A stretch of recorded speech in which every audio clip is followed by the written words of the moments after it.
Saudi के हाथों UAE की करारी हार। क्या सऊदी अरब के हाथों यूएई की करारी हार हुई है या फिर यह अफवाह है? होगा क्या है, क्या हो रहा है? यमन में प्रिंस सलमान की बल्ले बल्ले हो गई है क्या? सबसे बड़ा विरोधी देश यमन छोड़कर भाग गया है क्या? यमन के अलगाववादी नेता एदारुस अल जुबैदी देश छोड़कर भाग गए हैं, ऐसा कहा जा रहा है। जुबैदी को संयुक्त अरब अमीरात समर्थक नेता माना जाता है। सऊदी अरब ने जुबैदी को निशाना बनाने के लिए यमन में 15 से ज्यादा जगहों पर एयर स्ट्राइक्स भी की हैं, हवाई हमले भी किए हैं। माना जा रहा है कि जुबैदी इसी डर से देश छोड़कर फरार हो गए। यमन के हूती विद्रोहियों के खिलाफ लड़ने वाली एक परिषद ने यह कहा कि उसने अलगाववादी आंदोलन के एक नेता एदारोस अल जुबैदी को निष्कासित कर दिया है, निकाल दिया है। हालांकि कुछ रिपोर्ट्स में यह बताया गया कि एदारोस अल जुबैदी निष्कासन से पहले, निकाले जाने से पहले यमन छोड़कर चले गए थे, भाग गए थे।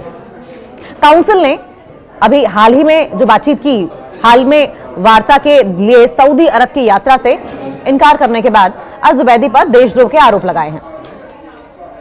सऊदी यूएई तनाव का नतीजा क्या रहा?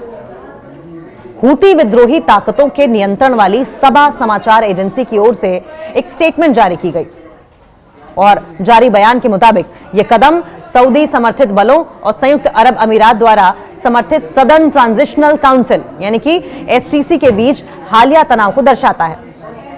एसटीसी नेता एदारोस अल जुबैदी वर्तमान में कहां है? सवाल यह भी है कि कहां है वो।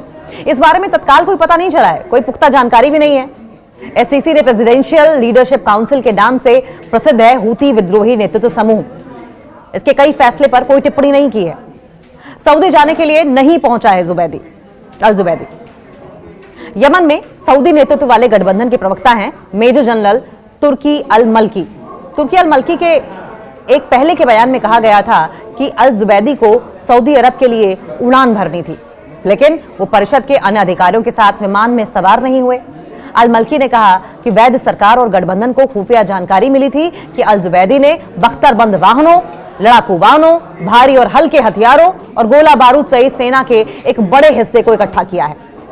उन्होंने बताया कि अल जुबैदी किसी अज्ञात स्थान पर भाग गए हैं। सऊदी अरब ने यमन में भी भीषण बमबारी की।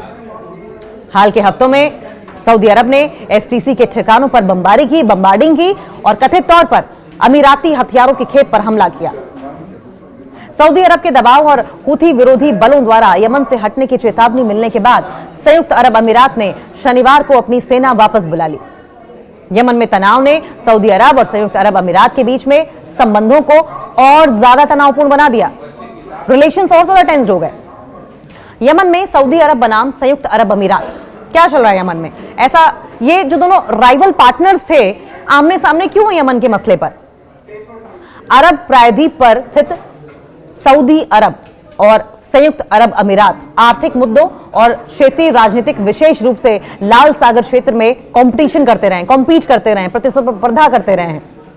देखिए, दोनों के रिश्ते हमेशा से अच्छे रहे हैं, लेकिन कुछ मामलों पर कंपटीशन बना हुआ है। सऊदी अरब और यूएई ने ईरान समर्थित हूती विद्रोहियों के खिलाफ लड़ने के लिए गठबंधन के घोषित लक्ष्यों को साझा किया, जिन्होंने 2014 से यमन की राजधानी सना पर कब्जा कर रखा है। अगर बात की जाए दोनों देशों की, सऊदी अरब यूएई की, तो आप इसे सुप्रीमेसी के कंपटीशन कह लीजिए, राइवल पार्टनर्स कह लीजिए, राइवल्स मत कहिए, ये राइवल पार्टनर्स हैं, दोनों की दुश्मनी नहीं है, कंपटीशन है। उस मिडिल ईस्ट में किसकी सुप्रीमेसी रहेगी, कौन ज्यादा पावरफुल है, कौन पारंपरिक रूप से मान्य देश है। इसके अलावा कुछ और कंट्रीज को लेकर भी दोनों अलग अलग रुख रखते हैं, लेकिन जब ईरान का मसला आता है, जब सिक्योरिटी का मसला आता है, तो दोनों देश साथ खड़े दिखाई देते हैं। लेकिन यमन के मसले पर दोनों आमने सामने इस वक्त दिखाई दे रहे हैं। यमन में प्रिंस सलमान की बल्ले बल्ले हो गई है क्या? सबसे बड़ा विरोधी देश यमन छोड़कर भाग गया है क्या?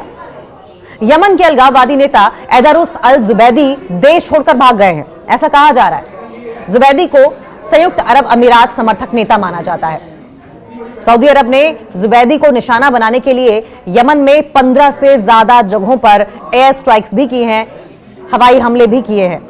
माना जा रहा है कि जुबैदी इसी डर से देश छोड़कर फरार हो गए। यमन के हूती विद्रोहियों के खिलाफ लड़ने वाली एक परिषद ने यह कहा कि उसने अलगाववादी आंदोलन के एक नेता एदारोस अल जुबैदी को निष्कासित कर दिया है, निकाल दिया है। हालांकि कुछ रिपोर्ट्स में यह बताया गया कि एदारोस अल जुबैदी निष्कासन से पहले, निकाले जाने से पहले यमन छोड़कर चले गए थे, भाग गए थे। काउंसिल ने अभी हाल ही में जो बातचीत की, हाल में वार्ता के लिए सऊदी अरब की यात्रा से इनकार करने के बाद अल जुबैदी पर देशद्रोह के आरोप लगाए हैं। सऊदी यूएई तनाव का नतीजा क्या रहा? हूती विद्रोही ताकतों के नियंत्रण वाली सबा समाचार एजेंसी की ओर से एक स्टेटमेंट जारी की गई और जारी बयान के मुताबिक यह कदम सऊदी समर्थित बलों और संयुक्त अरब अमीरात द्वारा समर्थित सदर्न ट्रांजिशनल काउंसिल यानी कि एसटीसी के बीच हालिया तनाव को दर्शाता है। एसटीसी नेता एदारोस अल जुबैदी वर्तमान में कहां है? सवाल यह भी है कि कहां है वो। इस बारे में तत्काल कोई पता नहीं चला है, कोई पुख्ता जानकारी भी नहीं है। एसटीसी ने प्रेसिडेंशियल लीडरशिप काउंसिल के नाम से प्रसिद्ध है हूती विद्रोही नेतृत्व समूह। इसके कई फैसले पर कोई टिप्पणी नहीं की है। सऊदी जाने के लिए नहीं पहुंचा है अल जुबैदी। यमन में सऊदी नेतृत्व वाले गठबंधन के प्रवक्ता हैं मेजर जनरल तुर्की अल मल्की। तुर्की अल मल्की के एक पहले के बयान में कहा गया था कि अल जुबैदी को सऊदी अरब के लिए उड़ान भरनी थी, लेकिन वो परिषद के अन्य अधिकारियों के साथ विमान में सवार नहीं हुए। अल मल्की ने कहा कि वैध सरकार और गठबंधन को खुफिया जानकारी मिली थी कि अल जुबैदी ने बख्तरबंद वाहनों, लड़ाकू वाहनों, भारी और हल्के हथियारों और गोला बारूद सहित सेना के एक बड़े हिस्से को इकट्ठा किया है। उन्होंने बताया कि अल जुबैदी किसी अज्ञात स्थान पर भाग गए हैं। सऊदी अरब ने यमन में भी भीषण बमबारी की। हाल के हफ्तों में सऊदी अरब ने एसटीसी के ठिकानों पर बमबार्डिंग की और कथित तौर पर अमीराती हथियारों की खेप पर हमला किया। सऊदी अरब के दबाव और हूथी विरोधी बलों द्वारा यमन से हटने की चेतावनी मिलने के बाद संयुक्त अरब अमीरात ने शनिवार को अपनी सेना वापस बुला ली। यमन में तनाव ने सऊदी अरब और संयुक्त अरब अमीरात के बीच में संबंधों को और ज्यादा तनावपूर्ण बना दिया। रिलेशंस और ज्यादा टेंस्ड हो गए। यमन में सऊदी अरब बनाम संयुक्त अरब अमीरात, क्या चल रहा है यमन में? ऐसा ये जो दोनों राइवल पार्टनर्स थे आमने सामने क्यों यमन के मसले पर? अरब प्रायद्वीप पर स्थित सऊदी अरब और संयुक्त अरब अमीरात आर्थिक मुद्दों और क्षेत्रीय राजनीतिक विशेष रूप से लाल सागर क्षेत्र में कॉम्पीट करते रहे, प्रतिस्पर्धा करते रहे हैं। देखिए, दोनों के रिश्ते हमेशा से अच्छे रहे हैं, लेकिन कुछ मामलों पर कंपटीशन बना हुआ है।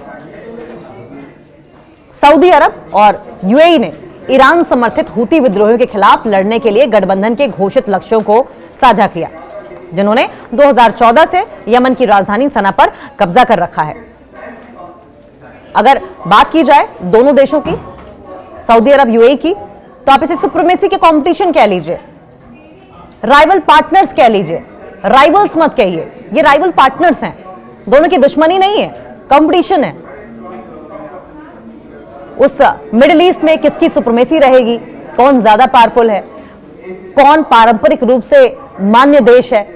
इसके अलावा कुछ और कंट्रीज को लेकर भी दोनों अलग अलग रुख रखते हैं, लेकिन जब ईरान का मसला आता है, जब सिक्योरिटी का मसला आता है, तो दोनों देश साथ खड़े दिखाई देते हैं। लेकिन यमन के मसले पर दोनों आमने सामने इस वक्त दिखाई दे रहे हैं।